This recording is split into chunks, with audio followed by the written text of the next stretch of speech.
may I kindly confirm is Kartika has joined?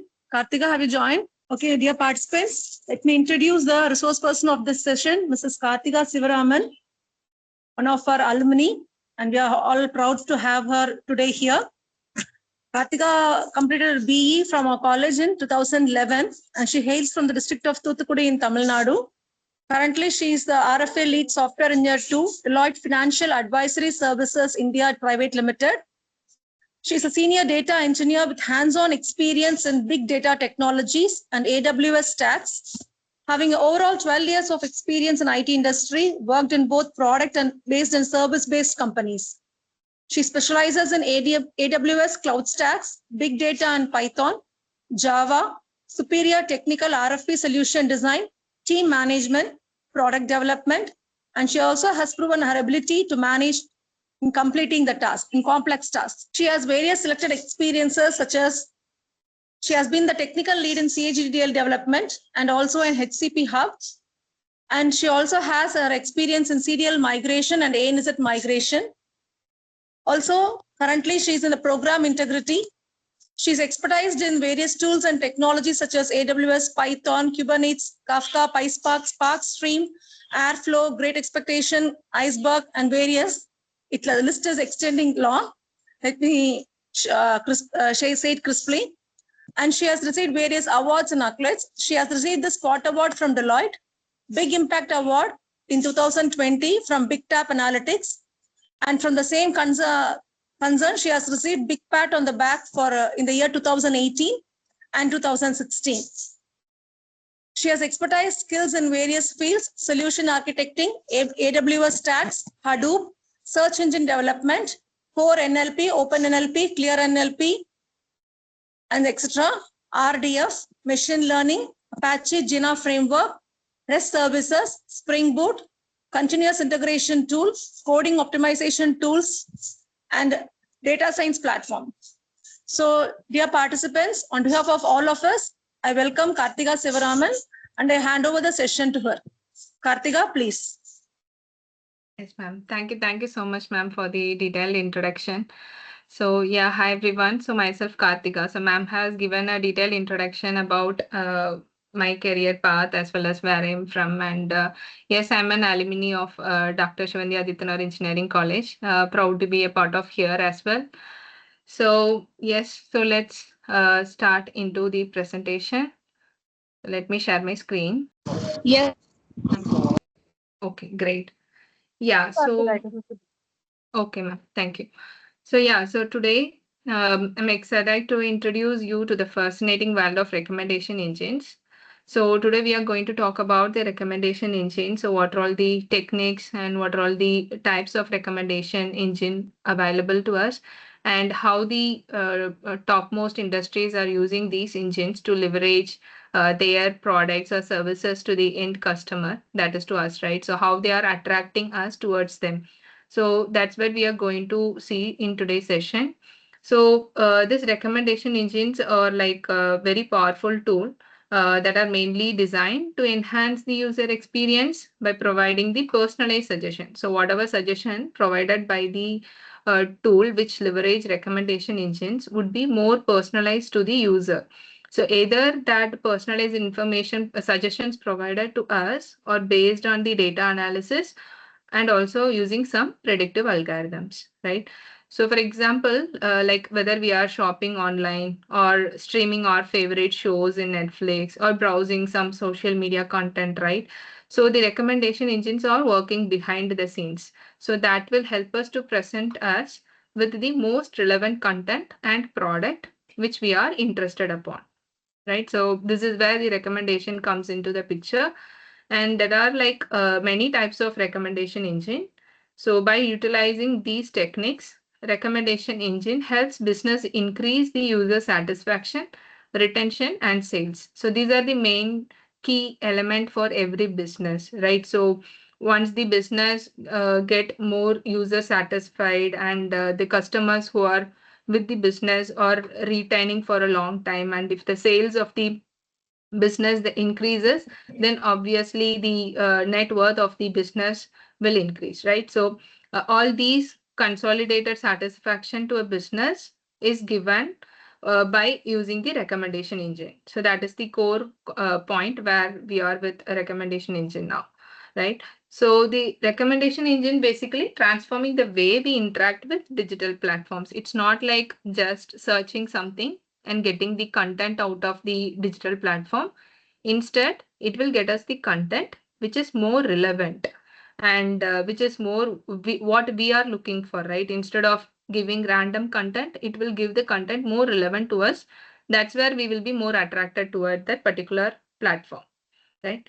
So this is the high level intro, like what is recommendation engine and why we are going to see about it. Yeah, so as I said, a recommendation engine is a system that is primarily designed to suggest item or content to a user based on their preferences, behaviors, or past interactions, right? So whatever content that comes out of the platform, which is using recommendation engine, it is primarily based on our personal experience, like how we interact with the system. For example, if we register and watch movie in Netflix based on our gender, age group, and based on our previous watch history, it will recommend the relevant movie to us. So how it recommending is what we are going to see. So it's like a lot of algorithms or rules are behind that. So using those, it will predict us and tell, okay, this user is more interested in towards watching this movie. So that kind of prediction, it involves both machine learning as well as certain business rules as well. So to recommend the content to the end user. So personalize the user experience by providing the relevant suggestion that enhance user engagement and satisfaction. So these are the main types of recommendation engine. So this is the core, I can say. So there are a lot of algorithms or sub types of engines are behind these, but this is the core concept. So like the first one is a collaborative filtering. So collaborative filtering mainly focuses on the data collection and analysis of user behavior. So this method makes recommendation by analyzing the preferences of similar users. It just not only give the recommendation based on the actual user. Instead, it will suggest us some movies or some product based on the preferences made by similar user, meaning like if I'm a user, I'm a female of age like working in IT industry, right? So I was keen towards some mobile phones or tab or some other gadgets, right? So anyone with the same background, if they look into the product, then the relevant product will be in the first preferences of their search at the home page kind of thing. So in using collaborative filtering, it will use the similar users preferences as well. It can be a user based where the system identify user with a similar taste or item based also. Based on like if someone buys the Samsung Galaxy, then they are intended to buy the scratch cards like that, right? So it is based on the user data as also based on the item based data. And content based, that is the second one. So here the user customer preferences and selected item descriptions are used for recommendation. So this is solely based on the individual who is looking for the product in the website. It doesn't look for the similar user or any other intelligent. Instead, it is totally focused on the individual who is searching for a product or a service in the digital platform. So it's like based on your information, like if you register, you will give your name, age, location, what is your hobby, those kind of information, right? So those registered information will be used as well as your previous searches, like your previous buying behavior or like based on your watch movies, like the pattern of movie which you are more interested towards. So based on the user data as well as your preferences is used for the content-based filtering. It doesn't look for the similar user. That's the difference between the collaborative filtering and content-based filtering, right? So hybrid mode. So this is the combination of both the collaborative filtering and content-based filtering. So it will uses the similar user behavior as well as your own personalized information also. So that is the combination of both the user behavior and content based is the hybrid mode. So this is the core types of recommendation engine which stood behind other subtypes. Let's move on to the next one. So here, as I said, so the basic is content-based filtering, collaborative filtering, and hybrid filtering. So again, the collaborative filtering is classified into two types. So one is the model-based filtering and memory-based filtering. So in model-based filtering, so a lot of machine learning algorithms like the clustering techniques or K-means algorithms, right? So there are a lot of machine learning algorithms which has been available as part of the Python library or Java library for build the recommendation engine. So each has its own preferences, depend on our business use case and the data we are intend to use for building the recommendation engine. The algorithm types will vary. And another one is memory-based filtering. So this is again divided into two types. One is called user-based and another one is item-based. So user-based collaborative filtering is like totally depend on the user-related information. It's like your user preference data are similar user informations, right? So that is used for building the user-based recommendation system.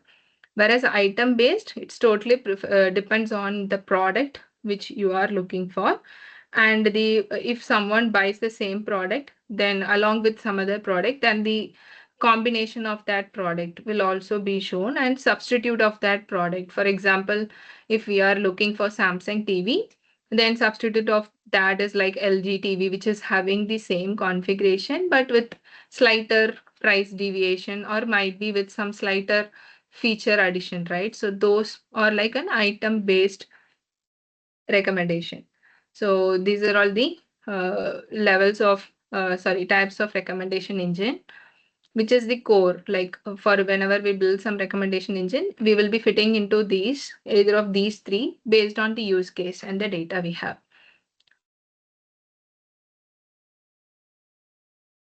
So now let's look into the use case scenario, how the content-based filtering works, right? So assume there is a user, he's reading a news article, right, on the digital platform. So he's keep on reading the political news around the South India, right? So what the digital platform, that is the news platform at the back end will do, it will run its recommendation engine at the back end. It will suggest the similar articles which is tagged against the South India political and recommend that to the user in the upcoming articles. So these recommendation, everything is happening at the back end, right? The platform, the digital platform is doing at the back end. Everything is like a binary decoded.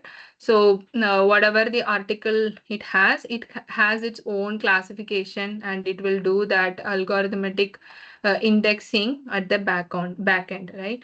So when the user search for any article, it will pick up the most related articles from its metadata and make it available based on the ranking.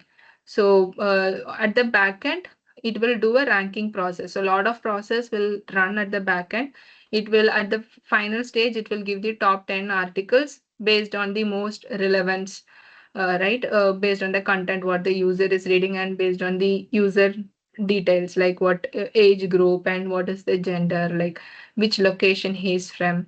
So based on those data, it will pick up the relevant article and make it available to the user. So it will recommend user that similar article which is he is reading to it, right? So this is the content based filtering.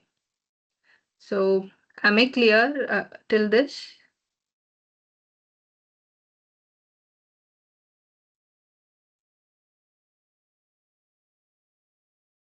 Okay, let's move on to the next one. So this is the simple use case like how the collaborative filtering works at the backend, right? So here there is a two user A and user B, right? So user A is searching for the article in the internet like some, let's take the same example, like the political news, and he's also from the same location where the user B belongs to. And user B already read one news article, right? So when the user A search for the news article in the platform, even though the ranking and everything happens at the back end, the high priority will be given based on the user preferences, meaning what the user B read and whatever there in the ranking metadata, right? So both of them, if matches, then that will have the high priority. So based on that, the high priority articles will be made available to the user B for user A for reading it. So it uses both the user preference data, item based data, as well as the similar user preferences. So that is the idea behind the collaborative filtering. So most techniques will based on the collaborative filtering, knowing that people interest will be in the same place based on the features what they have, right? So based on their interest or based on their hobby, whatever they are intended to read or whatever they are intended to watch or buy any products, it will be in a sync. So that is the concept behind the collaborative filtering. So more preferences will be given to the article or item, which is having the top ranked as well as the user preferences. So based on the similar user interest towards that article, so that will be given the high priority. And that particular article will be made available to the other end user to consume it, right? So this is the collaborative filtering. For example, when we do some item search in Amazon, right? So it will tell us, let's say we are searching for a Samsung TV, right? So it will suggest a product like recommends for you based on other users buy, right? So that kind of outcome is coming from the recommendation engine. So it will tell us the similar user interest. How it is telling whether it is our similar user based on the registration details we give and our purchase history. So whenever we create an account in Amazon, we used to give almost all our personal information, right? So name, age, location, what is our hobby, and everything we used to give. So similar kind of information is also collected from other user. And obviously, Amazon has our complete order history and it knows which product we are more interested towards. Like if we are already buy the Samsung mobiles 2 or 3 times and we are buy any headphones that is also branded with Samsung, then the Amazon knows, okay, this user is more interested towards Samsung product, even though some other product with similar feature and lesser cost is available, he is not interested. He's like more towards the Samsung product. So that kind of information is already collected and kept by Amazon. And similarly, when we search for TV, it will look into the similar user preferences also. It will suggest a Samsung and some other model of Samsung based on our interest if someone already bought the same product, right? So that is how the recommendation engine work at the backend, right? So it will utilize all our information. Along with that, it will use that information to other users' suggestion also. So hybrid filtering. So in hybrid filtering, it is the combination of both the collaborative filtering and content-based filtering. It combines both the knowledge, like both the similar user information, as well as the actual users preference data and the metadata, whatever we collected from the actual user, so that it used to give us the high level accurate recommendation to us. So Netflix is using hybrid filtering. So how is like whenever we log into Netflix in the home page, it will tell us, right, recommended movie to you. So that is using the same thing. So based on the other watchers preferences as well as our watching behavior, it will recommend the movie to us. So whatever recommending, that should be more relevant to us. Otherwise, it wouldn't be more interested and user won't get attracted towards the particular platform, right? Imagine if Netflix is showing some other language like my other languages which we are not aware of as an most recommended movie to us, then obviously we won't go to that platform. We will tell that is not working. It's showing a lot of other language movies which I'm not aware of or which I'm not interested of, right? So whatever the recommendation system built by the platform, that should be more reliable and more accurate so that it will attract the end user. So yeah, so this is how the recommendation engine works. So whatever I explained verbally, so it's like when the user search for any particular article, it will then go to the recommendation engine, that is our backend engine. And at the backend engine, there will be a lot of recommendations, algorithms or systems that is used, which will classify the requirement from the user and give the relevant uh, index table where we will be having the recommendation along with the ranking. So based on that, the engine will forward the response to the user. So imagine here the Netflix, right? So when we search for movie in a Netflix, let's say Tamil movie, right? So what the engine will do, it will do the algorithmic search and prepare the index. And based on our age group and our watch history, right? Whether this particular user is more interested towards a fictional movie or comedy movie or like a horror movie. So what kind of movie the user is more interested, that uh, pattern is identified using our previous watch history and also based on our age group, and it will suggest the movie to us. So along with this, it will also consider other outside information also, like which is the newly added movie, right? And which is the trending movie. That is all an outside source. Let's discuss about that also in further slides. It's just not only depend on the user data or the similar user data or the preferences or our behavior.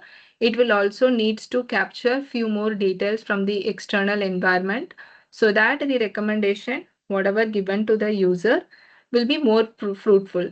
So if it doesn't look into the external environment and give us the old movies, so we won't be more interested, right? So some might be interested, but depends on the user. Not every user will be interested. So the recommendation engine what we build needs to consider a lot of factors by the business so that the user will get the attractive content from the engine. So that's why the IT industry is spending a lot of expenses on the recommendation engine. So this recommendation engine or whatever the search analytics, whatever we consider as part of the machine learning. So it's all like a costliest implementation done by the industry. Why? Because it's trying to replace a certain part of human work, not the complete, certain minimal work, I can say. So how it would able to give us the most intelligent outcome out of the engine rather than the hard-coded approach, which will take a lot of like system management and lot of manual works needs to be done. So making the system to work more intelligent is happening via the machine learnings and neural networks or deep learning concepts. So based on that, we need to be more keen about designing the engine, not only focusing on the data what we have, but also need to avail on the data that is available external as well to make the system behave so fruitful.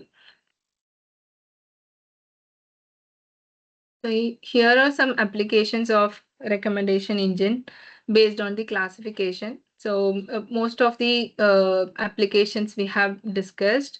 Let me go through it one by one. So the first one is content-based engine, right? So as I said, this is based on the item description and user preferences. So applications like where we are using mostly in like Amazon product feed. So based on your details like what is your personal information and also your order history. Whenever you log into the Amazon page, you will get the customized feed, right? So that is one of the feature where we are using the content-based recommendation system. Another one is Spotify music recommendation, right? So when you are a registered user, when you are a registered user to Spotify, and it will give you a weekly new movies list, right? So new songs will be added to a list and it will be shown to you. Like these are all the new movies that you might be new songs where you might be more interested towards. So how it is getting the new songs? So whatever songs you haven't listened so far and which is in trending and which is belong to your region and which is belong to your watch history pattern, it will classify the unheard songs and create a playlist for us to listen. So this is kind of content based. It's totally based on your content, based on your listening history, right? So based on that, the Spotify will prepare a list for us in every week where you can listen to the new songs which we missed to hear it so far. So another one is a collaborator. So collaborator is based on the social interaction of user or other users rating. Yes, so it depends on like how we are more interested towards the product and how other users also attracted toward that product, right? So based on that similarities, the collaborator filtering will give us the outcome. So the first one is a YouTube content, right? So whenever we see the YouTube, so it depends on our watch history, what other users watched similar to that episodes, right? So that will be shown to us in YouTube content. And another one is a Coursera course recommendation.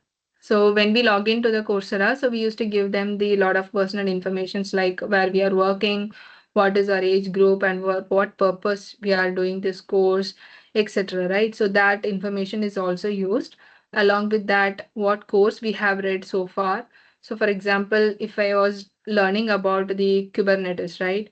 If some user who learned Kubernetes and he is preparing for the Kubernetes CCAT exam, then the Coursera will suggest us, since you are learning the Kubernetes and completing it, it would suggest us to go ahead and continue with the CCAT course, which is most might be our most interested in the next part to continue the certification, right? So it uses both our information as well as the other users pattern and recommend to us the course. So that's how we are attracted toward these kind of platforms instead of using the traditional platforms, right? So another one is a hybrid solution. So hybrid solution is combination of various methods, not just the content or collaborative, almost all the algorithmic approaches, many approaches will be used. So most organization will use the hybrid solution so that their system can give the most accurate and perfect outcome rather than focusing on just one or two logic, right? So that is the hybrid solution. So example, as we said, it is Netflix, that's the top. So Netflix uses a lot of recommendation algorithms or methodologies to recommend the movies to the user and search style of similar users. So when we search for something in the internet, it will show the trending thing, right? Which is trending related to the topic. So that is one thing which we can consider as part of the, best quality of that recommendation engine being provided by the Google and movies rated by users, right? So this also based on the hybrid solution. Any questions so far, or we can continue?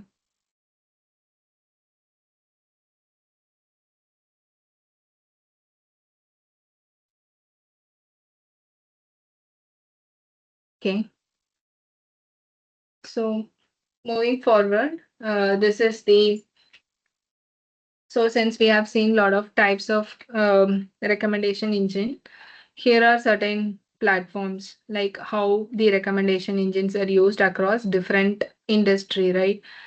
So first is the e-commerce. So e-commerce is like Amazon or eBay, right? So how they are preparing their recommendation engine.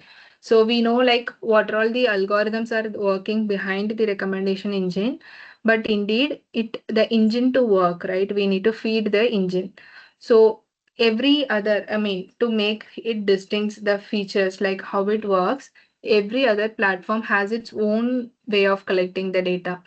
It will be starting from the user history, purchase pattern, and similar user behaviors, right? But they have their own ingredient to prepare the recommendation engine, which is their secret source of truth that won't be available to the competitor, so that they can't copy the logic or the methodology they follow, right? At high level, here we are covering like what is the most commonly used patterns of data for building up the recommendation engine in every platform, right? So first is e-commerce. So here in e-commerce, let's imagine about the Amazon, eBay, Flipkart or Snapdeal, Walmart, right? So these are like an e-commerce platforms. How they are suggesting product is like based on the user browsing history, purchase pattern, and similar users behavior. So these are the key ingredient how this platform is working to suggest the product at a burst rate of interest to the customer, right? So another platform is media streaming. So as we all know, it's a Netflix and Spotify. So that recommends a movie and TV shows based on the user's past viewing history or listening history and preferences. So as we remember, like when we log into this kind of media streaming or any other digital platform, it will ask us either the hobby or what is our most preference, right? So, and it will also ask for accept cookies, right? So what happened when we accept cookies? So it will capture whatever there in our browser, like our search history. If we buy any product from any other official website, it will also get that, okay, this person is visited this platform and stayed this many time, meaning like this person is interested toward that product. So when we go to YouTube and see, it will show us the advertisement related to the product which we searched in our system like 5 minutes or 5 days before, right?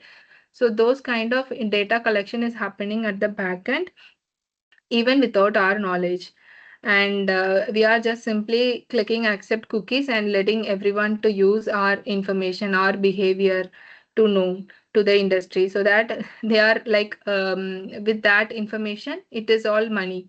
So whatever data collected from our system is money to the data collector, and that will be used across different industry to make their systems more stronger and attract a lot of customers, right? So that is how the preferences and histories and everything is getting captured, and it is almost like we can't stop that. To be frank, it's like upfront we need to accept cookie in lot of websites, then only it will allow us to go ahead and view the content of that what we are looking for, right? So it's kind of a data collection is there everywhere. Whatever action we do in digitally, all our data is getting collected and stored, and it is being um, sent it out to different industries for their consumption, right? So social media. So social media, yes, we are well versed on that. It's like Facebook, Instagram, right? So that is using a recommendation engine to suggest the friends, groups, or post based on the user interaction and interest. So let's say how Instagram works, right? So imagine you are an Instagram user and one of your mutual connect, right, who has seen some other reels from some group, right? So when you start looking into the Instagram, since you are most interactive with that person via Instagram, the Instagram starts populating us the reels or the content what your friend looks, right? So it will know, okay, he is more fond of this person, and if we show him the content what the friend looked into it, then he will also be interested into that group, and he will subscribe that group or follow that group. So that is how the social media is capturing our information. And there were a lot of flaws as well as good things also there in social network, right? So we need to be very cautious about the data which we are using or the post which we are posting on it with the content, because that helps us to track it what we are doing and where we are now, and like lot of things. And it would able to suggest the, for example, if you are into any location, let's say in Chennai, and you went to a barbecue nation, right?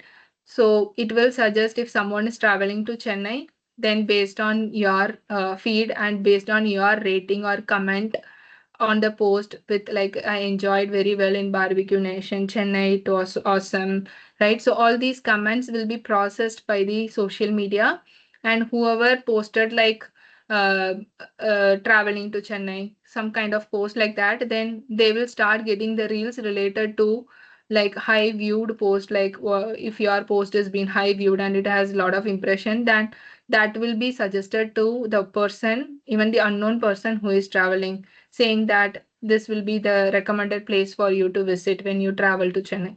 So it's a connected network where the information is shared and being accessed, and all this information shared is being efficiently used by recommendation engine, so that it will recommend us the best approach, how we are attracted towards that particular platform, right?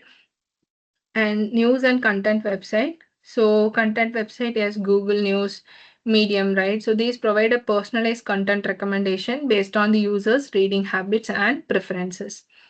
So advertising, as I said, right? So when we search for some content in the website and we look into the Amazon, it will show us the content, the product which we searched for the internet. So it's all like getting up the cookies and getting our history of search and everything, and bringing us the product which we need in front of us with offers or like many discounts, right? And a quick delivery. So this kind of advertising is also based on the recommendation engine. Even I wondered many times, like I was looking into some product in my mobile, but when I log into the system, it shows me the product which I was looking, and it was like showing this offer is there, those kind of things, right? So how it is getting our Android mobiles is all connected with Google, right? We need to sign in, even we need to start the phone with our Google account, right? So whenever we do that, the data is being started sharing to Google. So whatever we are doing in our mobile or in our system using the Gmail account, the data sharing started. So Google collects all our data, all our history, all our informations, even our mail content is read by Google. We will get alert at times whenever there is any meeting, even though we haven't set up the alert, right? So all these contents are collected, and when we use the same account in some other laptop, right, and search for some other products, it will show us like, okay, you searched for this product this many times, so are you interested in buying with this offer? So based on the information collected, recommendation engine works so smartly to empower the user attraction towards the product or towards the service in an efficient and accurate time.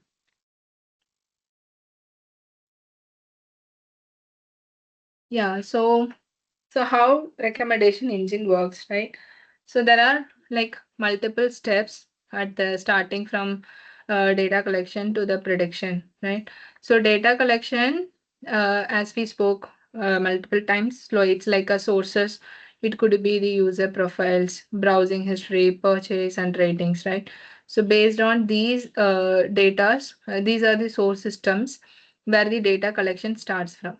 So the data collection can be of different types. So we can't, no one can directly go and access the user profile, right? So if, for example, if a company is sourced to, let's take Deloitte is sourced to prepare a recommendation engine for Netflix, right? So what it will need, right? It needs the data first. Without having the data in hand, we can't build the recommendation engine. So what we will do? So first we need to connect with the customer, that is Netflix, and understand what type of data they have in place. So example, user profile. So user profile we can't get. It is belong to Netflix. So they have their own CRM system where they have to give us access, or they have to give a dump of data to us. So the what I'm trying to say is the data collection varies from industry to industry and business to business. It's not the same approach. So whenever we start building a recommendation engine, the first place would be like identifying what are all the sources of data for this recommendation engine and how we are going to collect the data from. So there will be a lot of restriction in getting the complete data, since it's all like a personally identified information, which is called as PII data, right? So which needs to be taken care in a more efficient way and a more secured way. So first, the customer, that is Netflix, will check whether Deloitte has the complete security development at the back end, like whatever data we shared to the Deloitte, whether it would be able to keep it securely without selling to some other one, right? So there are a lot of process in between, like signing the NDA form, right? So that is like we are giving them an agreement. We won't use the data outside this project, even to other users, other employees within the company. So a lot of these securities checks needs to be done whenever we collect data from the Netflix. And also browsing history is something which we can get it by scrapping the cookies and everything, right? And purchase history is again is from the company. So they have to tell us what is the product they buy so far, right? So these are all come from the CRM system. So almost the data collection is not an simplest thing. That is the hectic as well, like how we are building the algorithm, because that is the core part of building the recommendation engine. Only if we get the accurate data which needs to be used by the system, then only we will able to build the system in an efficient way. Otherwise, it will be in a pathetic way, right? So what comes in, that will go out. So if good data comes in, good recommendation will go out in, and vice versa, right? So data processing. So now we have collected the data, right? So the data we collected, it will be in a different format. So some sources might be in CSV, some might be in Parquet files, or some might be in PDF, or some might be in zip file, right? So a number of formats would be provided to the uh, development team, right? So we need to first make it to an unified format so that we can go ahead with the single approach of processing the file. So that would be the first step. Once we collected all the data, we need to unify the file formats. And the next thing will be the data quality check. So that is very important. Even though we have collected all the required data, we need to ensure that the data we collected, right, whether it is up to the expectation, whether it has all the required information. So the client, that is the Netflix, may say, I have shared you the user profiles, but we need to ensure whether the user profiles has all the required columns which we need. Sometimes the client might send the age with XXX. So meaning they don't want to share the age or phone number and some address, right? So, but we might need those details in our machine learning algorithm to process where this user from and which demographic does the user belong to, right? So we need to check the quality of data soon after we received the data. So there were a lot of data quality libraries are available in market for free of cost, which can be leveraged to understand what is the quality of data, and based on that, we can stop at the step 2 itself soon after collecting the data. We can alert the client saying that, hey, see, your data is not of good quality. So whatever we produce out of your recommendation engine wouldn't be more accurate. So we would expect the good quality of data. So that is the first and foremost step we used to do whenever we start the work. So first data collection and then data quality check or data analysis. So there we will ensure the quality of data before using that for the preparation. So now, okay, so we have done the data collection and data quality check is also done. So the next step would be like, we need to prepare the data, right? So the data we got might have like different columns, but we want certain key points or key columns only from the different sources we collected, right? So if we consolidate the information out of all the sources, it might have like n number of key points, right? But our algorithm might require only 50 or 60 key columns. So we need to prepare it and we need to do some transformation on top of the columns, like changing the location to any pin code or changing the age to any particular group so that we can do our algorithm in an efficient way.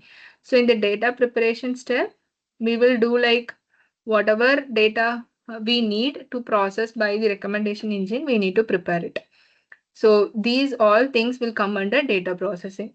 So first is like data quality check we need to do, and then data preparation we need to do, and then data processing. So data processing is like preparing the recommendation system.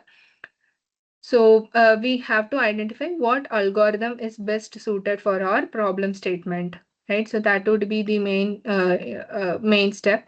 So once the algorithm is identified and once the data is prepared according to that algorithm, then we can start building our recommendation system at the backend.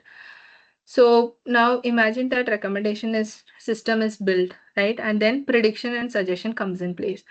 So here the recommendation engine is tested multiple times with the stimulated data, right? So stimulated or manipulated data, right? So then we will check the efficiency of recommendation engine, whether it is providing us the recommendation as per what we are expecting or what is our business requirement, whether it is in line with it. If it deviates, then the training for the recommendation engine will again happen, and we need to do the slight adjustment with the data preparation, how to make it more efficient, right? So this is a cyclic process. We will repeat it. Even though we get the efficient outcome from the recommendation engine, we will be training the engine again and again with the latest information so that the engine is like more well-versed trained with the latest data rather than being stuck with the year-old data. So these are all the high-level steps which is happening at the build of recommendation engine and how that works, right? So let me refresh it again. So the first is data collection. So where we will collect the data from different source systems. And in data processing, it includes data quality check, data preparation, and then preparing the algorithm. And preparing algorithm in the sense it's like building the algorithm and then training the algorithm and testing the algorithm. So prediction and suggestion is the final step where we are using the algorithm to give the recommendation to the end user.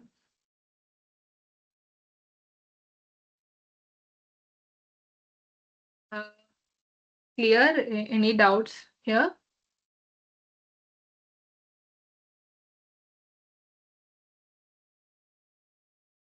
Okay. So these are all some basic recommendation system which uses the machine learning algorithms. So most commonly used algorithm is matrix factorization, deep learning, and natural language processing, right? So factorization, here the details or the user data, whatever we collected is converted into the binary format. And there were a lot of algorithmic approaches like matrix calculations will happen at the back end of this algorithm, which will give us the most optimized matrix out of it that would be converted again into the textual format and given to the user as the recommendation suggestion. So that is the matrix format factorization. So deep learning or neural network. So this is the advanced form of the machine learning. So again, here it uses a lot of algorithms like TensorFlows and everything, right? So these algorithms will be trained internally itself multiple times. So that is the beauty of deep learning. So here we will mention the epoch, like how many times the model need to train by itself, right? So there would be no intervention. It will keep on training. If we give epoch as 50, it will train itself 50 times by slightly modifying the data or until it find it is more efficient, and all the informations whatever processed by the deep learning or connected by the network way. So that's why it is given as a neural network. So natural language processing, it's for the textual data. So for example, we can take it as a review command for Amazon product, right? So using natural language processing, it will identify whether the user is happy or satisfied or whether the user is disappointed. So these kind of classification of review commands can be done using the natural language. It's for the free textual context, right? So based on the keywords in the text, based on the jargons used, it will do the classification of the people impression over that product. And when we search for product, let's say I'm searching for mobile phone, it will recommend us the most trusted buyer, right? Sorry, most trusted seller. In Amazon, we can many times we can see that, right? So when we search for any product, the same product will be available by multiple vendors, but it will tell us with an highlight at the top of the image by most trusted seller, right? So meaning like many users bought from that seller and they were more satisfied with that product from the seller. So that is how the natural language processing is used in the recommendation system. And the tools and framework, these are all like most widely used frameworks. So TensorFlow, PyTorch, these are all the Pythonic library of using the recommendation system. Apache Mahout is an open source software which is developed by Apache Foundation. So it's very simple to use Apache Mahout.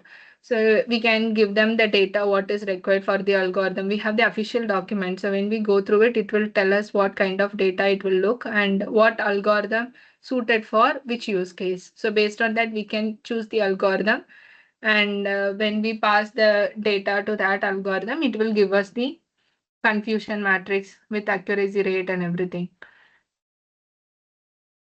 So these are all the machine languages which is heavily used in the recommendation systems.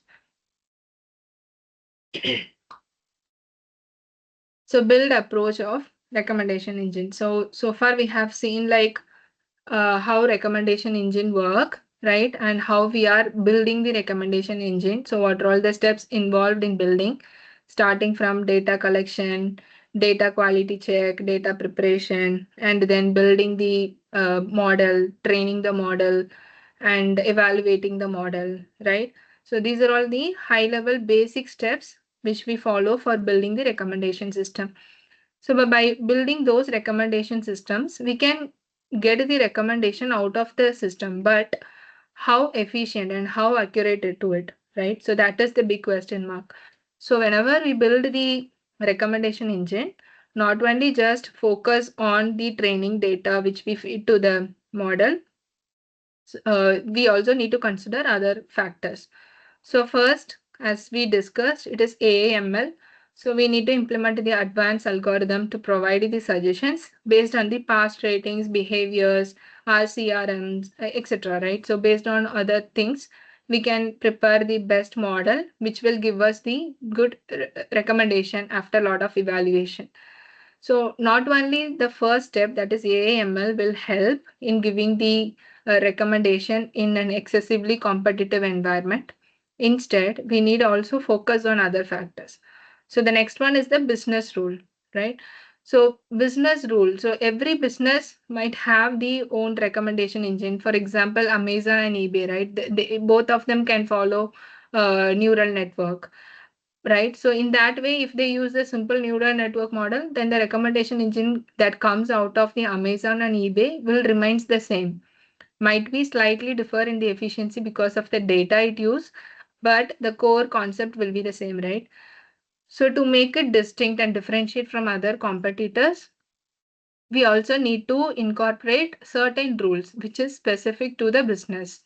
So Amazon needs to have certain rules, and as well as eBay also need to have certain rules. So for example, if any functions is there in Tamil Nadu, so then Amazon will show, for example, Diwali, right? So it will put up Diwali sale starting from 10 days before Diwali with lot of offers, right? So eBay has its own rules. So it might put Diwali sale for the whole month or even after 1 week after the Diwali completed. So these kind of business rules will make the user attracted and distinct towards it. So another one is optimization. So with the lot of features or incorporation in the algorithmic approaches and the business rules into the system, we need to optimize the system. So we need to test it multiple times and ensure that we are getting the clear and possible objective out of the system. So we need to not only focus on the content out of the system, have to think how the content that comes out of the recommendation engine will provide value to the customer, value to the company, right? So that is more important. So that is also we need to take care of. So, and as I said, real-time trends, that is very important. So when we recommend something, that needs to be in place with the real-time trends, which is there in the industry or which is there in the external environment, right? External environment in the sense, the environment outside us, like what is there more popular in the buying area of the customers, right? So that kind of information also needs to be taken care when we recommend something to the end user. So to build the best recommendation engine, these are all certain key points which we need to keep in mind. Not only just focus on the algorithms or data which we collected, we also need to focus on the business rule, optimization strategy which we follow, and real-time trends as well. And the system which we build needs to give us the outcome within a fraction of second. So even if the system rolls for like 10 minutes, 5 minutes, the user won't be that much patient to be sit in a place and look for the product what they are looking for 5 minutes with a waiting time, right? So that also we need to take in care. That will come in the optimization pattern. Yeah. So yes, so imagine that now we have built the recommendation engine, right? So we need to evaluate the engine. So how the engine is performing, right? So that is the overall objective of the evaluation of recommendation engine. So recommendation evaluation process is a systematic technique that is used to assess the performance of a recommendation engine, ensuring that the system provides the relevant, accurate, and engaging recommendation. So the overall objective of the recommendation engine should be whether it is satisfying the end goal of the client, right? Client as well as the customer. So whether end goal of the client and customer in the sense, for client, it should be a revenue generating model. And for the customers, they should get the product what they are looking for. Indeed of they don't want to wait much time and they don't want to search further deep. Instead, they should get in an immediate response with what they have in their mind and thought to buy, right? So that would be the main overall goal of the recommendation engine. And yes, of course, the stakeholders are the customers, employees, whoever utilizing the model. So they should be satisfied. And properties can be considered like what type of data does the recommendation engine utilize and how efficient it is and how fast it can give us the outcome. So all these comes under the properties and how accurate, that is more important. And evaluation design space consists of three major aspects. So one is evaluation aspects, evaluation principles, and experiment type, right? So evaluation aspects comes like the base of building the recommendation engine, that starts with the type of data collection, and whether the data has a good quality, and what are all the metrics for the evaluation once the model is built, what are all the test case to test the model. So that also needs to be evaluated as the first place, and also the evaluation system. So how we are going to evaluate it. There are multiple way of evaluating the recommendation system. We can see that in the next slide. So those aspects, everything needs to be identified and noted down at the first step of the evaluation process. Then comes the evaluation principles, like how we are going to evaluate it, right? So hypothesis or research question. So hypothesis is like some kind of assumption we keep in mind and test the model with whether it is giving that recommendation to us. And research question is like keeping some kind of survey, open survey or like an online survey to get the preferences from the customer, right? And control variables are like a factors which is controlling over the recommendation. So if it is of Diwali, then it's mostly over like diyas kind of things, new dresses and gifts, right? So that's a kind of a control variable over recommendation, which is tuning the recommendation that's been provided to the end user. And generalization power. So generalization power is like the recommendation should be given in an unbiased way. It shouldn't be in a more partiality way or kind of thing. So it should be in a generalized approach. And reliability. So reliability is kind like how many times we ask the same questions to the system. It should recommend the same answer in a different way might be, but the reliability is very important. That determines the efficiency of the recommendation system. And experiment type is like how we are conducting the evaluation. So evaluation aspect is like what are all factors we are going to evaluate. Evaluation principles are like how we are going to evaluate. And experiment type is like the mode of evaluation. So how we are going to evaluate it in an experimental way. So right. So the first one is offline evaluation. So meaning like let's discuss that in further slide. Another one is user study, and another one is online evaluation. Someone raised their hand.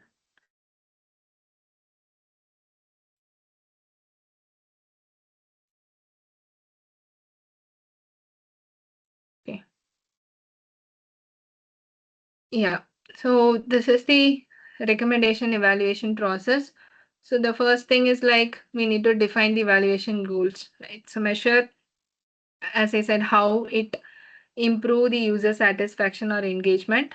And for business, it's like how the revenue is generating, how the customers are retained, and how the conversion rates are happening with the business, right? So conversion rate comes in like a transaction, like how if the person was searching for a product, whether the recommendation provided by the system is attracting the person to buy the product, not only focusing on the search, whether it is encouraging us to buy. It's like a two-way conversion is happening or not. So that should be the main goal of evaluation to do with the recommendation system.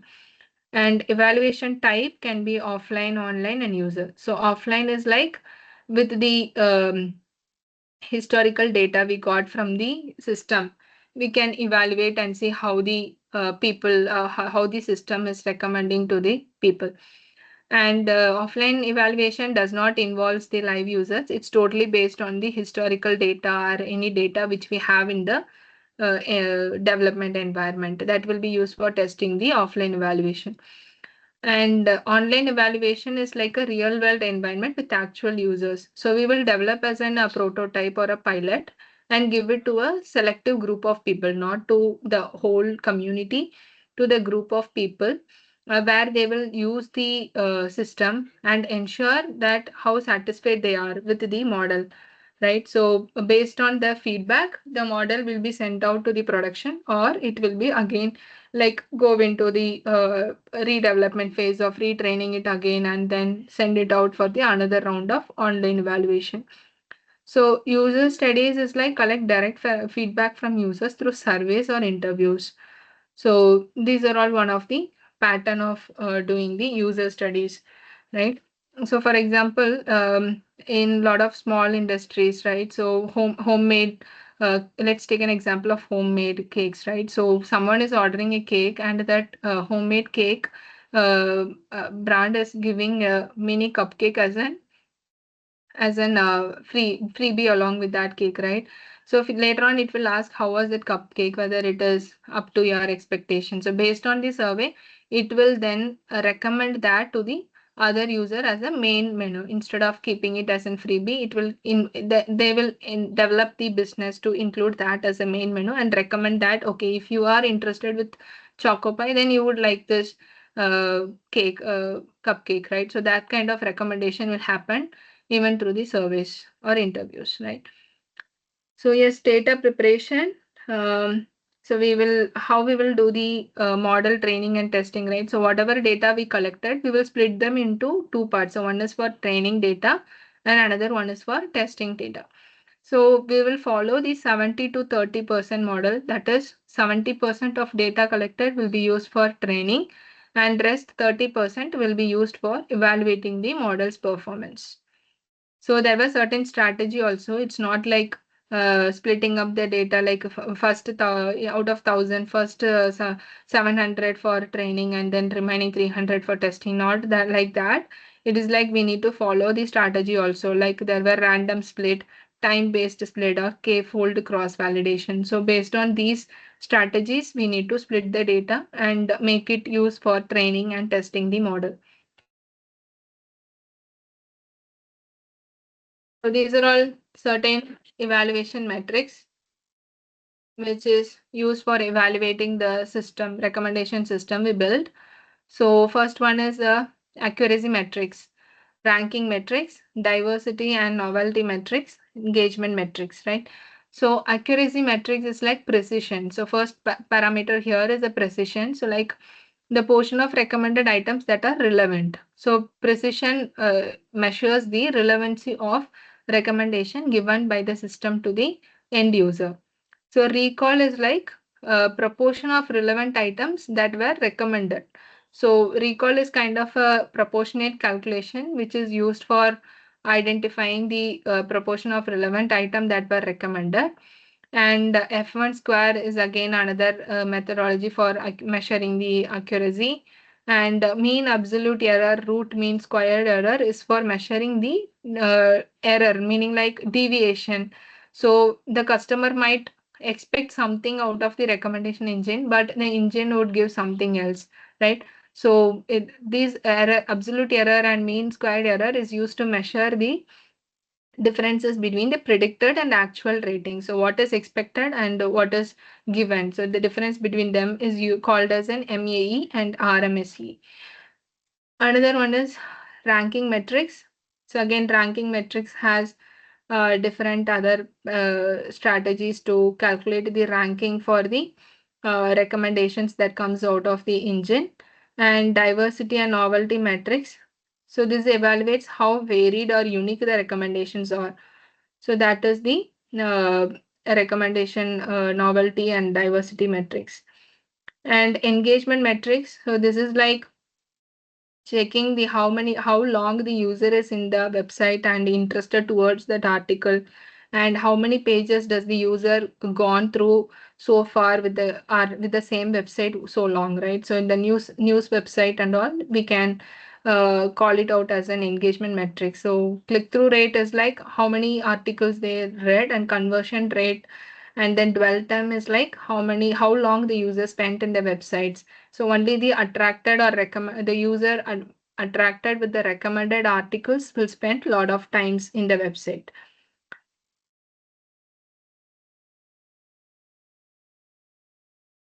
Another one is experimentation and testing. So this is like experimentation and testing involves conducting the experiments in the live environments.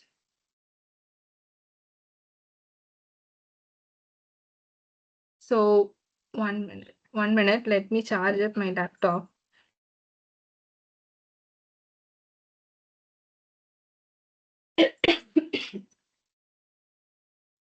Yeah. So experimentation and testing. So this is like conducting the experiment in the live environment and validating how efficient is that recommendation model. So as I said, it's like sending out the model to the group of people as in pilot work. So pilot is like, and before sending out to production, it is a compact version of the same as is of production model, which will be sent it out to the group of people, and they will be assessing it and telling out the feedback, how the model is, right? And user feedback. So again, this is like use qualitative feedback to refine the recommendation. So qualitative is like some descriptive information about the recommendation, whether they are satisfied or not. And these feedbacks can be collected via the surveys and focus groups. So surveys, questionnaires can be shared among the end users, or it can be having as in a group discussion within a set of focused groups, means like more relevant group person.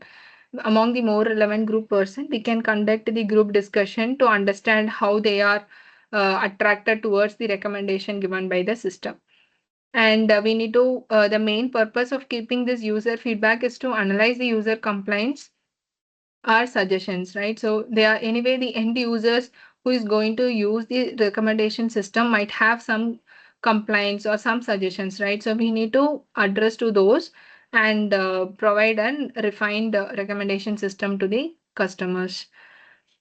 Iterate and optimize, right? So whatever we have done so far for evaluation, we have to iterate and analyze the result.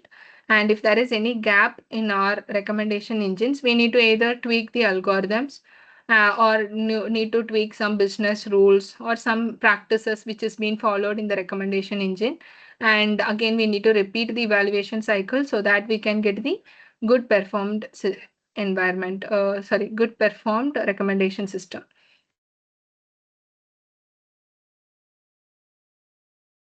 So here are some tools which we can use for evaluating the recommendation engine. So the first one is a Surprise. It's a Python library. It's a free library only. So we can use that for evaluating the collaborative filtering algorithms.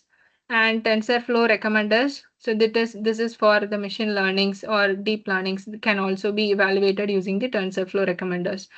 And we can also use visualization tools like Tableau and Matplotlib for inciting on evaluation results. So once the evaluation is done, we might have the data as an Excel, right? So we can use these tools to visualize and see how many users are satisfied with the outcome, how many have feedbacks, how many have negative feedback, positive feedback. Those kind of visualization can be done using these tools instead of having it as an data format.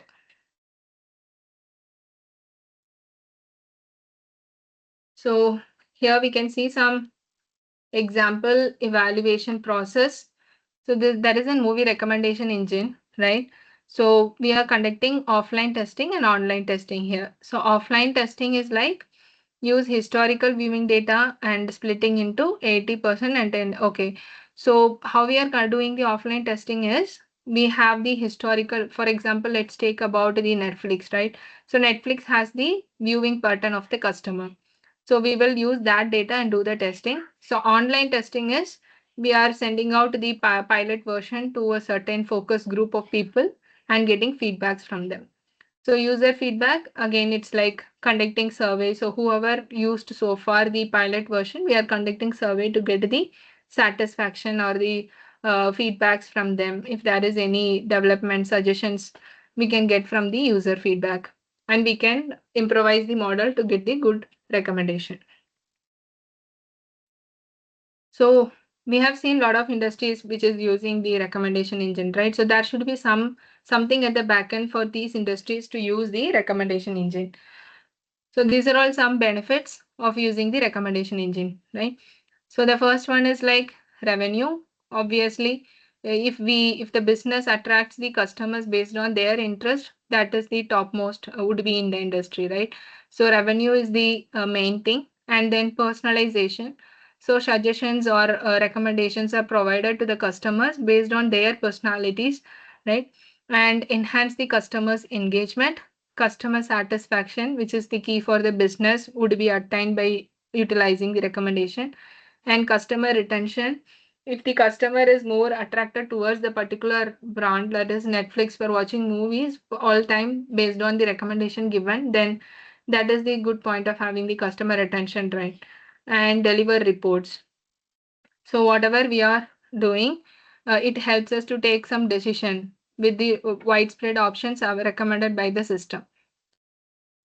So these are the key benefits of using the recommendation system. So yes, again, there were a lot of benefits. There is also a lot of challenges behind the recommendation system. So first one is cold start problem. So that is like if suppose I'm a new user to the Netflix, it will be blank for Netflix, right? It doesn't has any watch behavior of me, or it doesn't know any similar users are there relevant to my preferences or taste, right? So it will be a lack of data for new users or items. And then sparsity, incomplete user item interaction data. So if I'm always using Netflix as a guest user, then it's a waste of time for Netflix, right? It can't recommend anything to me since I'm a guest user. I don't have any identification about me to the Netflix. So that's why Netflix is available only for the paid subscription. It's an example for that. And scalability. So handling massive data in real time, it's really a very huge task. It needs to keep on increasing the server capabilities to accommodate to the huge volume of data. So that is scalability is one of the issue, and diversity and accuracy. So balancing varied recommendation with precisions. So each person has a diverse characters, right, and diverse locations and everything. we want to be same as some person, right? So that diversity and giving the accurate recommendation, it's almost a very challenging factor for the recommendation system to produce with. So what are all the applications we have seen so far is again like a repetition here. So for e-commerce, there are like almost every e-commerce industry is using it, like Amazon, Flipkart, Myntra, Snapdeal, ShopClose.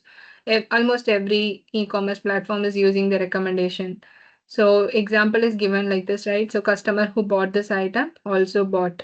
So we are recommending this product. Flipkart will tell us in our notification, it will come like we are recommending this product to you based on your purchase last week. So these kind of personalized preparations, and sometimes it will tell with our name, Kartika, your item is waiting in the cart, could you please look into it, or there is a similar item to this product. So it will send us the personalized recommendation message also. So streaming service, we have discussed multiple times. Yeah, so this is what Discover Weekly is what I was telling. So where it recommends the songs that we haven't heard, but we are like to enjoy based on the listening history or genre preferences. And Netflix will tell us, right? So top picks for you. And because you watched this, we are recommending this movie to you. So this kind of recommendations are provided out of the streaming services. And online learning. So Udemy. So Udemy will, based on our skill sets, whatever we have selected at the time of registration, it will tailor us with a list of courses, right? Which other people's viewed might also attract us. In that thought, they would give us the list of courses. So that is from the online learning. Yep. So these are all the high industries where we are using, right? And key takeaway out of this recommendation engines are like we are trying to understand how recommendation engines enhances the user experience and how it is keeping us more engaged towards the applications, and how the companies are meeting their turnovers or revenue because of this recommendation engines. And there are a lot of machine learning algorithms which is also helps us to get back the recommendation in an efficient way in real time. So these are all the key takeaways out of this session. So let's have a quick knowledge check. So we have seen almost like 1+ hours, very high level and very fastly also about the recommendation engine. So let's quickly go into the session. So I would suggest the people to ping in the chat box, right? So that that helps us to know how efficient we were understanding, or like how this session went through. So first question, what is the purpose of a recommendation system in machine learning? So to analyze photos for facial recognition, to identify errors in data, to suggest item to users based on the preferences, to predict the future stock market trends. So whoever knows can ping the response in A, B, C, D in that option. All of these. Okay.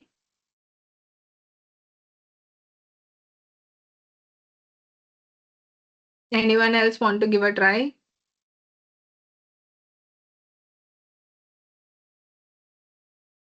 Okay, let's see.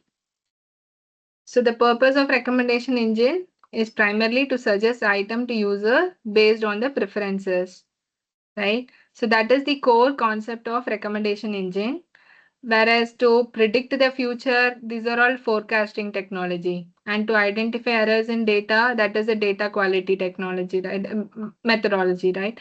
And analyze photo for facial recognition, it's totally a different image recognition process.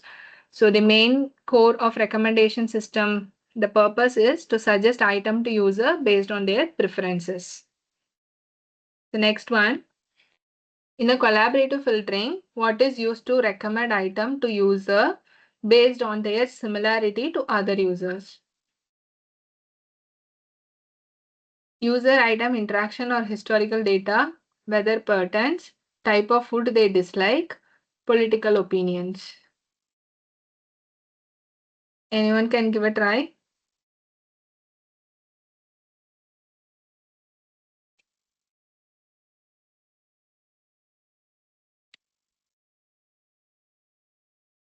Okay.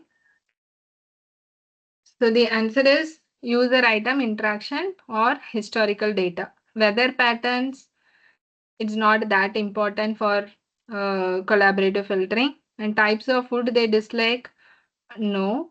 And political opinions, no.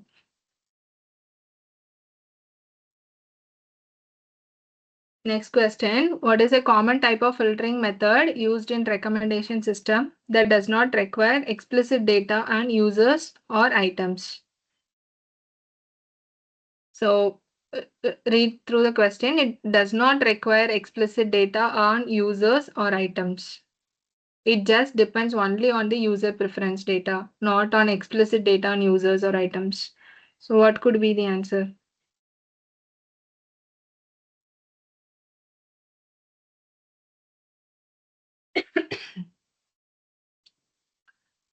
Okay. Yeah.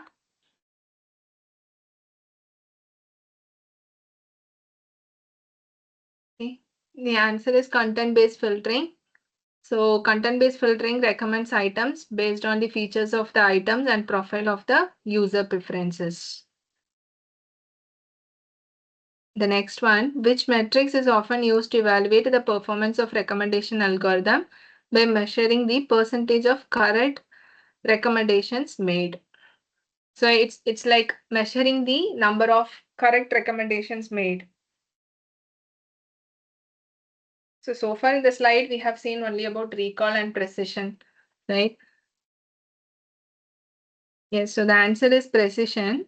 So that calculates the accuracy of recommended items among all items suggested.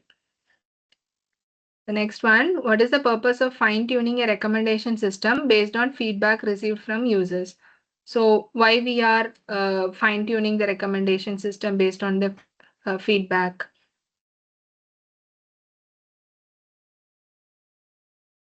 So why means we are like again building up the process from the beginning and then evaluating again to ensure that it is giving the fine optimized result, right? So that process is called re-ranking.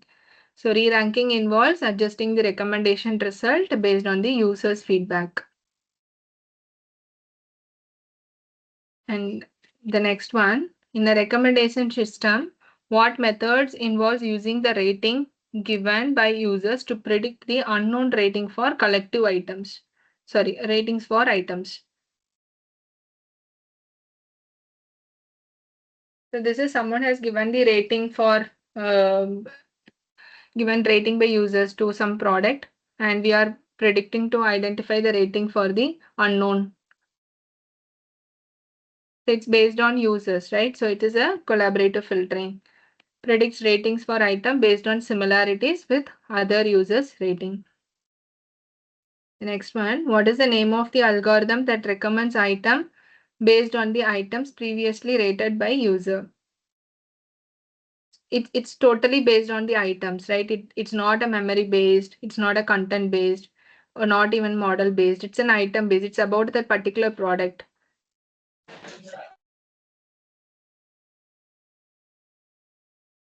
The next one, what is the technique that use collaborative filtering principle with a focus on neighborhood based method to recommend items to user?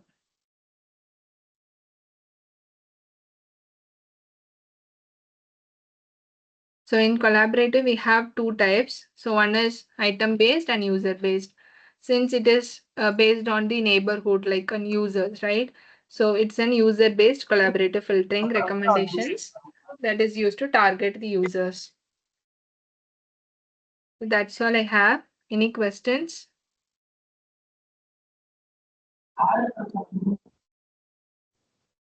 You can raise your queries to Mrs. Kartika.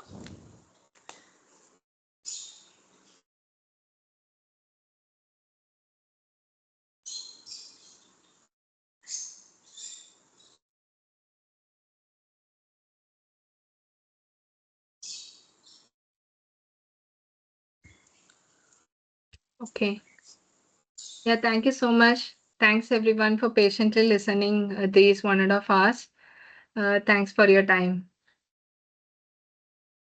And thank you, sir. And thank you, ma'am, for giving me this opportunity. We find participants that convey our heartfelt thanks to Kartika.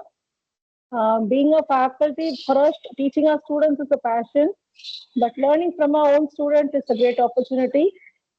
Thanks, Kartika, for your demonstrative and exemplified delivery of the content. The way you explain the concepts are very clear and precise, and the knowledge check part would have been a great takeaway from the session for our participants. Thanks for being us with today as a part of this FDP. Thank you, Kartika. Thank you so much. Thank you, ma'am. Okay, now we are entering into the 12th session of this 6-day online FDP. Let me once confirm whether the resource person of this session, Dr. Thangavel Murugan, has joined our session. Sir, are you here?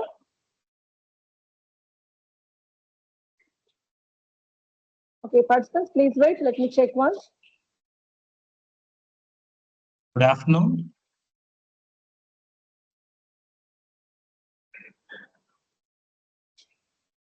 Am I audible to you? Yes, sir. Thank you for joining Yes, us. sir, you are audible. Let me give a brief introduction about sir. Dr. Thangavel Murugan is currently serving as an assistant professor in the Department of Information Systems and Security, College of Information Technology, United Arab Emirates University. Sir received his BE degree from MAN College of Engineering, Tiruchi, during the credit of College First and Gold Medalist. ME degree from JJ College of Engineering, where he has received a University First Rank and also a Gold Medalist. And doctorate from Madras Institute of Technology campus, Anna University. Presently, he holds 11 plus years of teaching experience. He has published his research works in 10 plus international journals, 15 plus book chapters with international publishers, 25 plus in international conferences, and 3 in national conferences and seminars. He also actively involves himself as a reviewer in international journals and conferences. So he has attended 100 plus and organized 50 plus workshops, FDPs, contests, industry-based courses in his teaching and learning career. He specialized in information security, high-performance computing, ethical hacking, cyber forensics, blockchain, data science for cybersecurity, and educational technology. Dear all, we all are very much gifted to have such an outstanding and skillful academician with us today to share his expertise with us. Now I hand over the session to Dr. Thangavel Murugan. Sir, please. Yeah, good afternoon and thanks for your introducing stuff. Whenever we start a session, yes, it's a session for learning. We are all here to learn from each other. So I know it's an afternoon session. It's quite a hectic on the discussion stuff, but still I try to make with more interactive and real-time applications where you can match the contents with the real time and you can realize, oh, here we can use these technological stuff. So as a technology aspirants, every day we come across very new terms and technologies which comes to our society or with a perspective of real time or in the perspective of research. If the field is in the research, still we need innovation. If the field is in the field, then we are going to get the real feedback and then we are going to improvise it. So there are only two ways when we see a technology. Either it may be in the research or it may be in the field. If it is in a research, we need to innovate. If it is in the field, we need to improvise. Now, the topic given to me is AI in edge computing. I hope the whole FDP is with your edge, AI, and soft computing stuff. So you know the basic fundamental things of edge and AI. Anyway, I'll give you the glimpse of the basic stuff related to this. So we are going to have a discussion with AI in edge computing in the perspective of research as well as in the perspective of field. Because there are some part which is already available in the field, and there are some part which is already available in the research. So we will be discussing on both aspects. And before starting, I have a kind notice to everyone. If you have any queries or doubts, please ping it in the chat so that I will stop then and there and go through your chat window, and then I will answer your queries. Okay. Coming to your question, AI and edge computing. So what is this? We are going to have one computing and we are going to apply AI. So this concept is named as edge AI. The actual name of AI and edge computing is called as edge AI. So in this question, we are going to discuss starting with what is edge computing, how come it has been placed in the field, what is AI, how people are trying to incorporate AI in the field. Then we learn about edge AI. Okay, then I want to practice, how to practice. So there are 5 simple steps which need to be followed for all kind of projects in edge AI. So what are the 5 steps? How we can start with a simple coding for the edge AI, and how you can convert the existing project. Many people would have done IoT projects. So how we can convert the IoT project with AI, and then how we can bring it to edge AI. So we will see that migration stuff. And finally, we will see some real-time use cases where we use edge AI. Today, edge AI is in field. In the society, people use edge AI. Yes, please.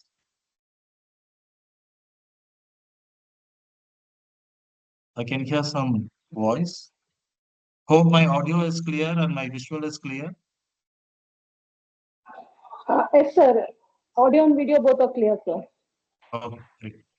Fine. Let us move on to our discussion. The first thing that we are going to discuss is all about your edge computing. So what is this edge computing? What is this edge? In order to understand, we can see the layers. If you see, we have 3 layers in this diagram. What are the 3 layers we have here?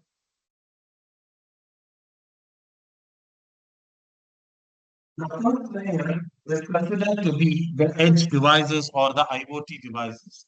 So we have all our IoT devices here. If you see here, all the IoT devices are in one layer.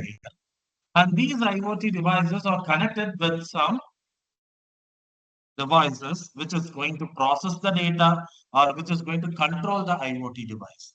And these devices are connected to the cloud. So there are 3 layers in edge. In one layer, we have IoT device. In the upper layer, we have your cloud devices. So we are going to have a middle layer, which is going to have some control. What are these going to do? They are going to process your real-time data, and we are going to take all your data, because the IoT devices will create more data, will generate the data and send it continuously. So you need to store it in a buffer, and you need to optimize what data is needed, what data is not needed. So data catching and buffer optimization and mission to mission. It's not like one device is going to do everything. There will be a multiple device which take care of this processing. So we need to have mission to mission interaction. All these objectives. So the objective of the edge computing is to process your real-time data, data catching and buffering optimization, and mission to mission communication. All these things need to happen. But where? If you see the definition, it is the practice of processing and computing the client-side data close to the data source. We are not going to take the data to the cloud. Yes, we will take, but that's going to be the end report.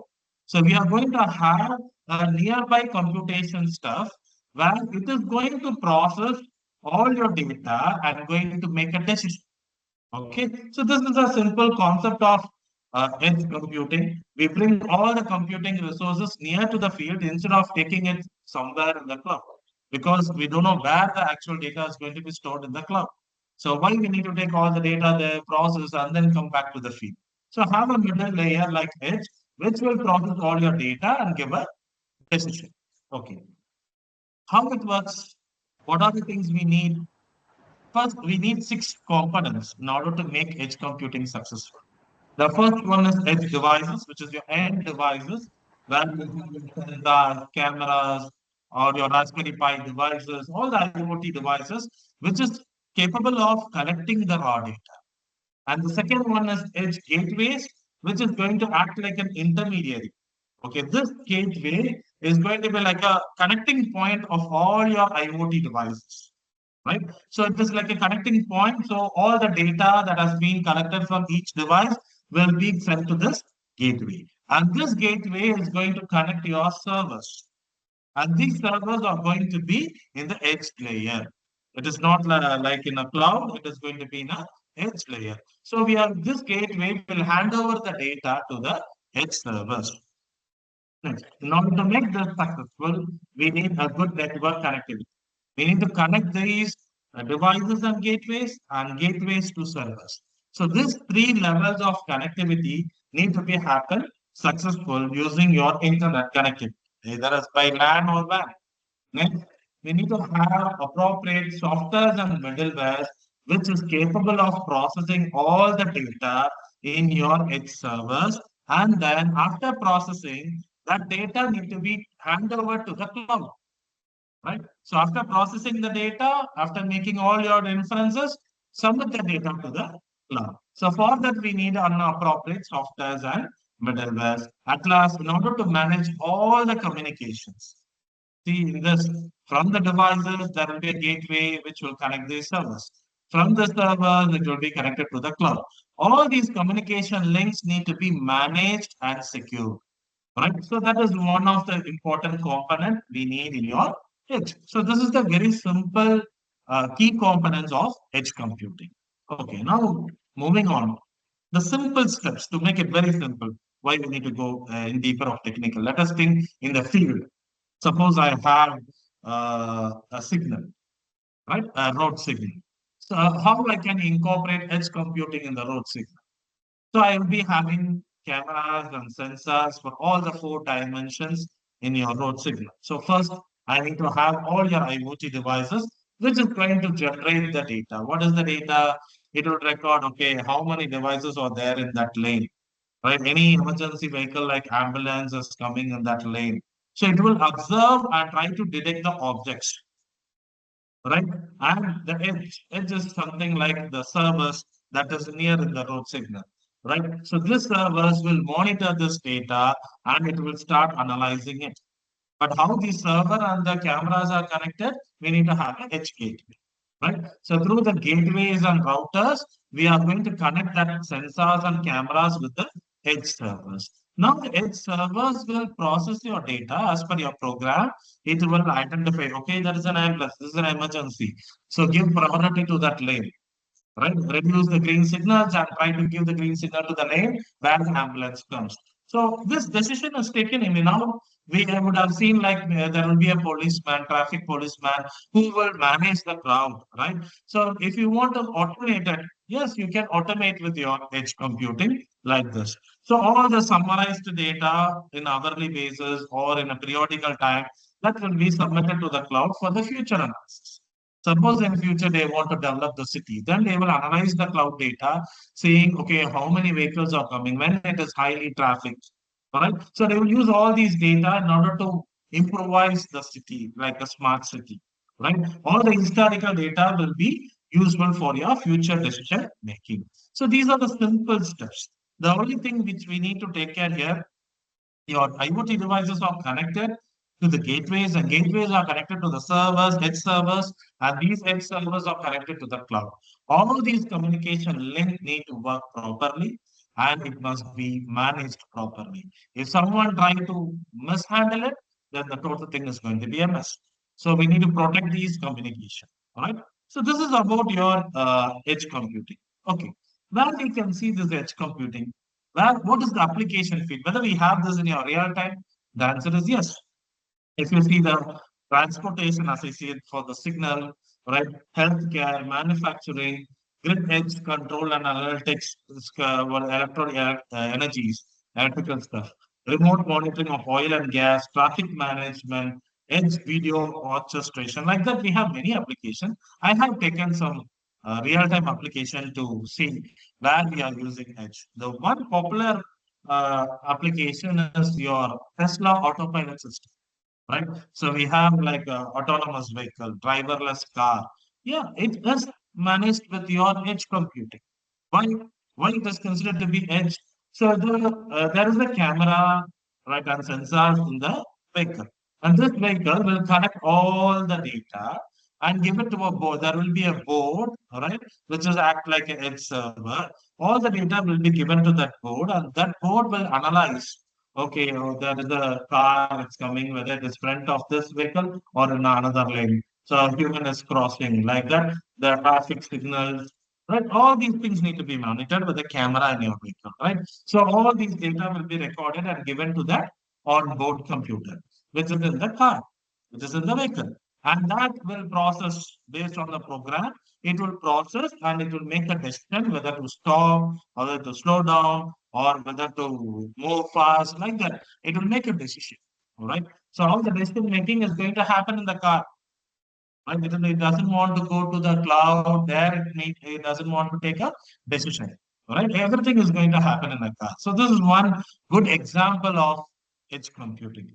The another good example is GE Healthcare Clinical Decision Support System. What is this clinical decision support system? Nowadays, after COVID, we have many online medical supporting system, but this is quite with your edge computing. Suppose there is a patient who have suppose a heart attack patient. He need to be monitored, right? Cardiovascular disease need to be monitored. So if they have some sensors to monitor and everything, okay, the sensors will monitor, gives the data. If something goes abnormal, what happens? Immediately, this clinical decision support system need to connect this patient with the nearby hospital and the doctor so that they can be bring to the venue of the hospital and given the treatment. So emergency handling need to be done, right? So this can be done with your edge. So we can take a patient in a certain region and they can be connected to one hospital, right? And the edge servers can be there for a specific region of people. Yeah, that is the application of GE Healthcare Clinical Decision Support System, not only for cardiovascular diseases, even for the old age people of any kind of medicine support and everything, they use this application.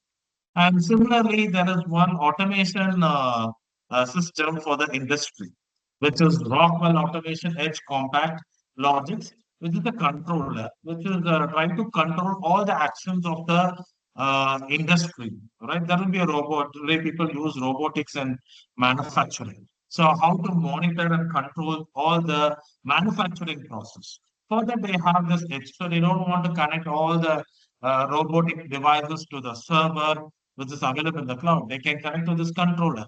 And this controller will monitor and make a decision. That's like a local host. After making all the decisions, periodical time, it will be updating the data to the cloud.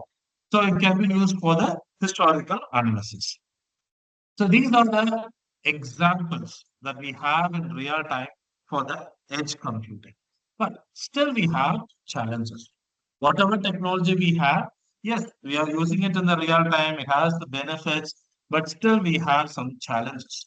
Okay, what are the challenges we do have? The first challenge is privacy and security of data. We have more devices, more communication links. How do you protect all?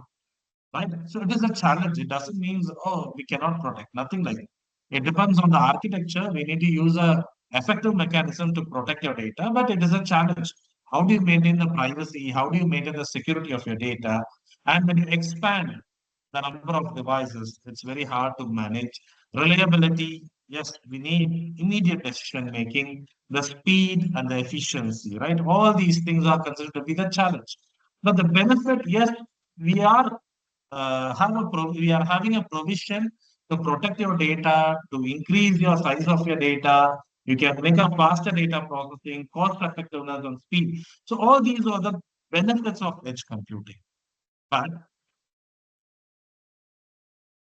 when you compare edge for cloud, there are three. Edge for cloud. What is cloud? We all know the cloud has all high computing servers We give all the data, it is capable of processing. For example, Google Colab. If you are good in AI, you'd have come across Google Colab. We can give all the big images there. It will process and give you the result. Where the processing is happening, it is in the cloud. So cloud has high-end computing services. So we give all the data there to process. That is cloud, which is like a centralized for us. In the view, it is a centralized, but actually it is distributed, decentralized. But from our view, oh, just give to them. They will do the process and give you the output. So it's like a centralized computing model. So if we can store all the data, we can process all the data. But what is edge? We have all your IoT devices which collects the data, and we are going to have an edge server which will process the data, and we use the cloud just for the backup and for the historical analysis. But what is for? Suppose, let me take the same traffic signal example. Suppose I have next to next like 4 signals, right? I want to manage the crowd across the 4 signals. Then I will go for fog. If I use edge, I can manage only 1 signal. Based on the distance, it can be 2 signals, but not more than that. But if I go for a fog, I can manage more than like a triple times of your edge computing distance coverage. I can cover the fog. So suppose I have next to next 4 signals. So I want to hold up the crowd in each signal so that there will not be high traffic. Then I can go for the fog computing. So fog computing, it acts like this, right? You have billions of IoT devices and you have millions of fog computing and you have thousands of servers. So it's like another layer which we create, which connect all the edge servers, right, to another level of layer. So this kind of layer adding, which will try to process your data effectively. Okay, so this is all about your edge. So now you would have got an idea what is edge computing. Now let us move on to the concept called AI. Okay, what is this AI? Why people want AI into the field? I can hear some sound. Please, if you have any queries, please post in the chat window. Fine. Now let us move on to the second discussion, which is about artificial intelligence. As the name suggests, artificial intelligence. What is artificial? We are going to create something new, right? Which is not natural, right? Which is something with the, you are from a human, right? We are from our knowledge, we are going to generate another knowledge, which is your AI. So we need to mimic the human actions, the human thought process. So for that, we need this AI. Okay, what is this actual AI? So AI, we all know it's a branch of your computer science, but what it actually creates? We need to create a machine which think and act like humans, right? Which need to think and act like human beings. Okay, how that is possible? You need to do programming, right? And you need to give the knowledge. Without giving the knowledge, how a machine can be an intelligent. So we need to give the knowledge for your machine so that it also can behave like a human being. But there are 2 things. It can be for the good purpose, it can be for the bad purpose. Always we all stand for the good purpose. But still, we need to think when you do the programming, it must not get exposure for the bad purpose. So that is the thing. So in AI, it's one of the revolutionary technology where we want to bring it to our real life. It enables the machines to think, learn, and adapt. That's like human beings. So what we do as a human being, first we learn a concept, then we try to apply it to a domain, then we try to make it as a practice and adapt to a system. So we want the machine also need to do the same. That is the expectation of your AI, right? So there are many subsets in AI like machine learning, deep learning, natural language processing. Like that, we have many subsets. But ultimate aim is you want to make the machines to think, learn, and adapt based on the need. So when we look onto the features, so how we can make it simple. So to make it very simple, we the aim is to replicate the human intelligence. Whatever our brain are capable of doing it, We need to make a mission to do. So how to do it? First, we need to make a mission to learn. Ability to learn. That is the first feature. Whatever is happening, it was able to learn. And what we do after learning something, we will analyze in your brain, right? Whether it is right or wrong, whether it is good or bad. Like that, we have two sides for anything. So logical decision making. So it must able to analyze the learning stuff and it must able to make a decision, logical decision. Then sometimes, even though if we don't like what we do, we try to adapt, we try to adjust, right? The same thing, the machines need to bring the concept of adaptability. Must able to adjust and adapt based on the data, right? And it must, based on that, whatever you adjust or adapt, what's the expectation? It need to be the efficient, right? So we need to make an efficient automation with the AI and with the whoever. Today, everyone expects versatility. What is this versatility? Whatever may be the domain, the AI may be capable to work. Similarly, whatever may be the friends you have, the team you have, you must able to work, right? You must prove yourself. That is the expectation of the today's society. So same thing we expect from the AI, right? So these are the features we do have in AI. Very simple thing to say. First, people all have this vision intelligence. Whatever we see through eyes, they try to capture through a camera and mimic, right? Second, what they did, natural language processing. We speak and we hear. Okay, they try to create a technology like the speaker and microphone, like we do now. You see my presentation and you hear my voice. Yeah, that is happening because of NLP. And it must be based on the language. Even today, we all see other language films, right? So there will be a auto generator which gives all the scripts in the down to your language, and we can see that those films, and we can understand any YouTube videos with that auto translate. So it's all because of NLP and robotics. Whatever we do physically, we need that to be done by a machine, right? So combining all these three is going to be your AI.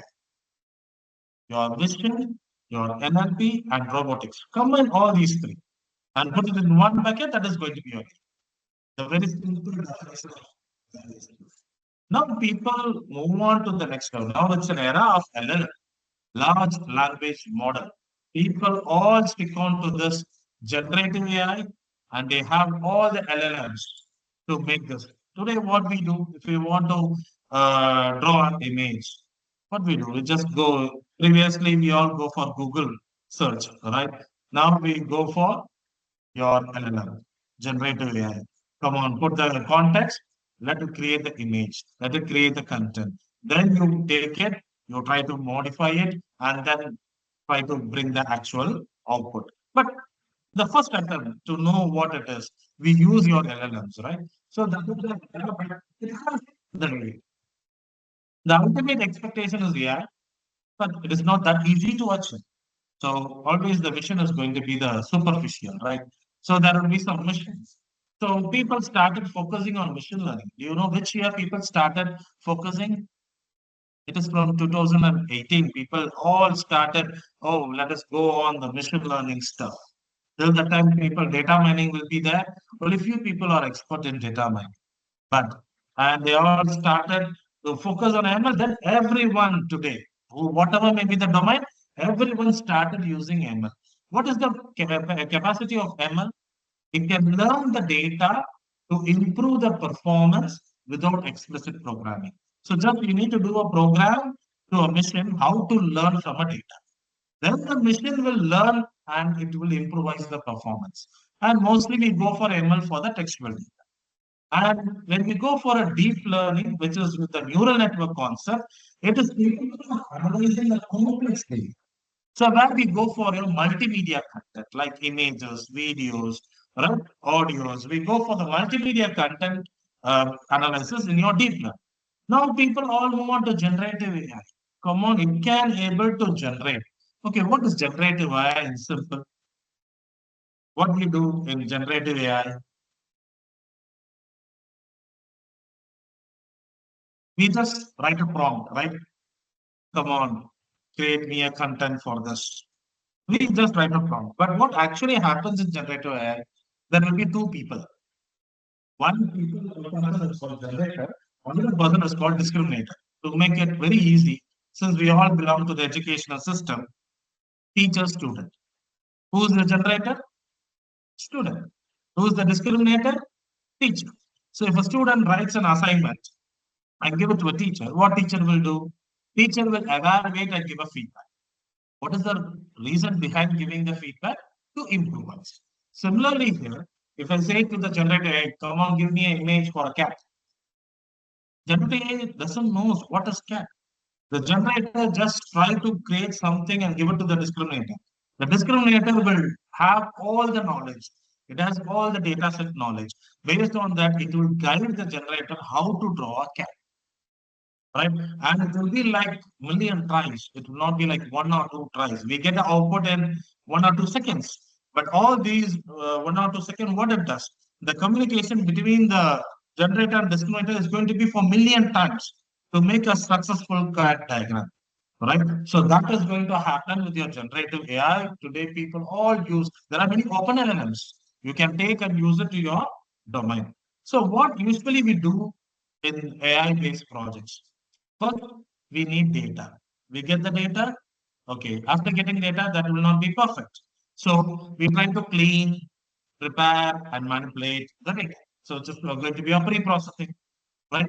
After completing it, okay, take a model like ML or DL, any AI model, and give this data. So the model will learn. After learning it, you try to test. Think yourself as a student. Come on. First, you get the data from the teacher. Then, oh, that data is not suitable for your learning as it is. So you try to clean, prepare, and manipulate as per your understanding. And you try to train your knowledge. Then you go for your exam test. Once you are successful, okay, what needs to be improved in the model? That needs to be improvised further. So these are the 5 steps we do in all AI projects. Whatever we do in AI projects, we do these 5 steps.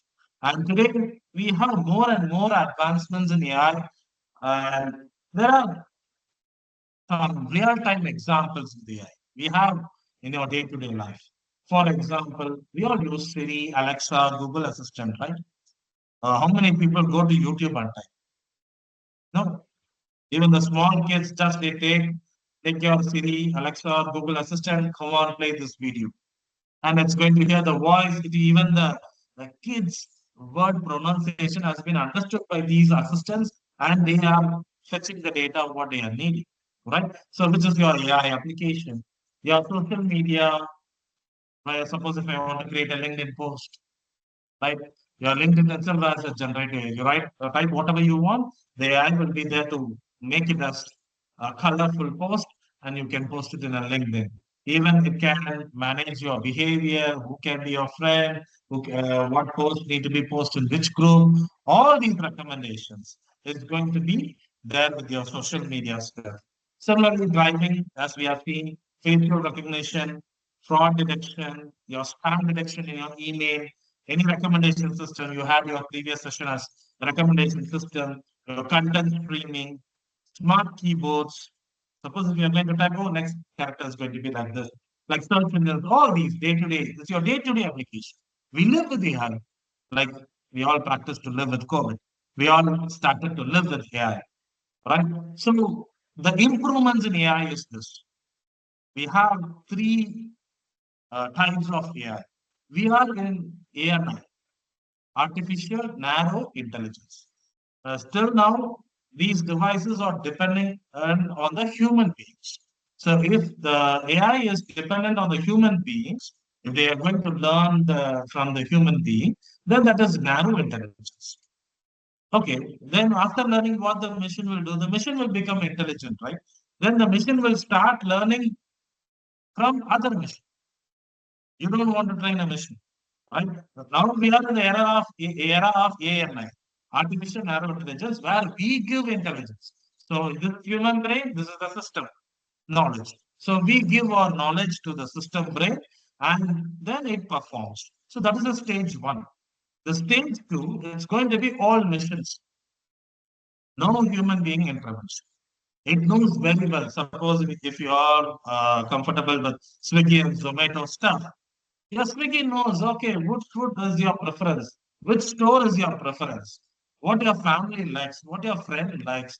Everything they start learning from now. They are in stage one. In stage two, they know, what you want. It will ask, are you hungry? Okay. Are you preferring these things to take? Like that, it will move on. So it will learn from the machine. And think about your age group of people. The AI will understand, okay, this region kids like this region kids like this. Then AI will become more intelligent, which is general intelligence. Then after that, it will be like a super intelligence in the future. The machine itself will start thinking about your future and make decisions like human brain. Right? When we just simply say, physically we may be like simply sitting in a chair, but your brain thinks a lot, right? Like that, the machine also need to think what I need to do tomorrow, what I have my plan for this weekend, like that. Many things the machine will start thinking. That is the artificial super intelligence. People are focusing. That is the actual object. Okay, so this is all about AI. Any doubts till now?